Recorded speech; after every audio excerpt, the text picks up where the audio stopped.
Cijelo leto se pričalo o tome kako će ovogodišnja zadruga biti nešto nesvakidašnje.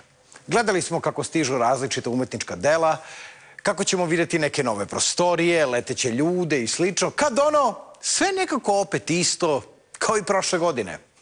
Oni uglavnom sede, svađaju se, deru se i to je to. Jedino što je Miki otvorio kafanu, ali sve ostalo je isto. Pa kad ćemo da vidimo neko od onih novina? I uopšte da vidimo njihovu svrhu? Ovo je sala drevnih, a ovo je proročica.